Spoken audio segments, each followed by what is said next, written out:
I was going to ask about the writing process. I'm glad you kind of brought that up. Yeah.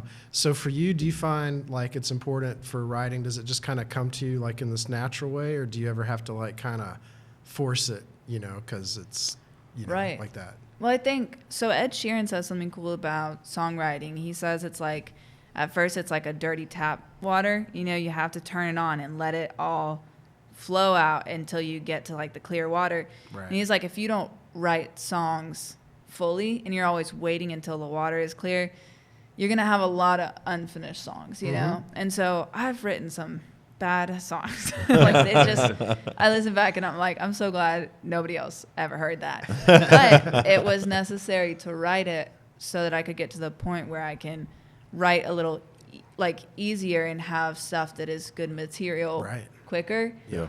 But then also there have been times where it's like, because I love writing, so I write a lot of songs a lot of the time. And so it's kind of at the point where I like to try to force myself to write a song, because if I do, it all comes out, in a flow of consciousness in a way. But there's sometimes, and it's my favorite moments, it's all of a sudden all of the words will be there. And it's like kind of this overwhelming, all of a sudden I just have all of the words and all of the concept up, like kind of almost in this, like, it's a visual. I see them like in front of me. And so I've got to immediately sit down and pick them out and find out and put this puzzle piece together and see how the song fits together. And I'll write those songs in a day. And they're my favorite because I'll write them and then I can listen to them and like hear it, and hear what was in my subconscious that I was seeing and putting it on paper. And like there is this prime example of that was there's a song that I wrote about my girlfriend Bella, and I woke up and I opened my eyes and I saw all the words and I was like, what is this, And then this melody starts coming and whatever, and I jump up and I grab my guitar and I tuned it to open C, because that way you can just kind of let it kind of just sit in the background while you figure all this out. And so it was these words that said, I would rather you be happy than for me to be happy with you. And I would rather you not be lonely than for me to be alone with you. And it just started coming together, and it just came out in one. I just picked all these words that I was seeing and just put it all together. And it's one of my favorite songs that I've ever written. That's and awesome. it's happened. Wow. That's happened a few times. And I just say it's like those lucky, like lightning strikes you kind of moments. But otherwise, you really do have to put the practice in. But those moments when it's all there, it's totally worth it. It's like surreal. It's those moments where you do feel so much emotion coming out, and it's like your body's way of being like, hey, let's process this, right now. So it's an amazing process for sure. It's cool. Yeah.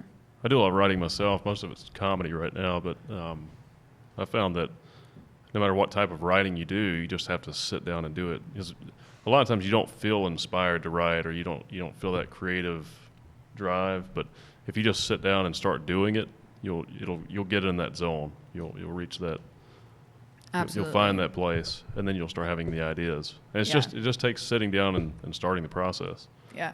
And usually within like 15 minutes, I've already started to get ideas flowing. Yeah.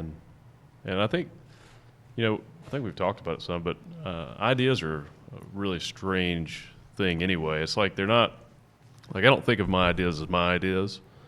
I think that we all share the same ideas. They're just like, because I feel like we're all this somehow we're like this collective consciousness, and our ideas that we have are just a combination of probably millions or thousands or millions of other things that we've experienced or been exposed to or heard, and then occasionally like a really clear idea will just get produced by your brain. That's a result of all those experiences, right? Right. Yeah. Yeah. I like that too. And then sometimes him and I will be completely different directions, doing different things. And I see him regularly. Obviously, we're partners. We see each other all the time. we spend a considerable amount of time together and on the phone, and that's probably what leads to what I'm getting ready to say.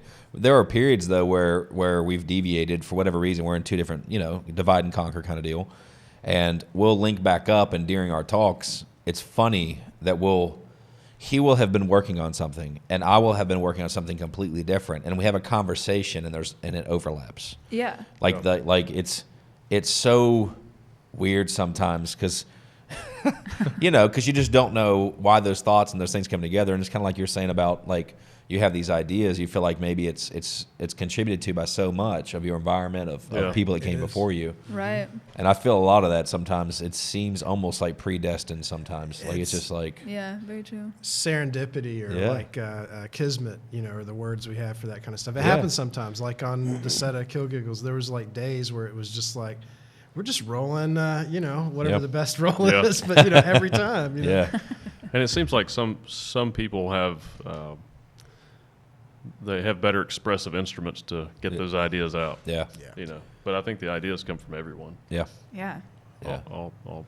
It's kind of like one of those society. things where it's like you can't dream up an original face. It's all like your subconscious, like picking out faces of strangers and stuff like that. Because you can't, like, your subconscious can't just come up with a face that you've never, like, seen before, if that makes sense. So all these, like, strangers or people you don't recognize in your dreams are actually just you walking past someone on the street. Your brain just picks it up, whatever. That's so cool. Yeah. Or it could be multiple people that have been combined. Yeah. Too. Yeah, it's kind of like... It's like the girl in the red dress in Neo in The Matrix. Oh, yeah. Yeah. You think that's air you're breathing?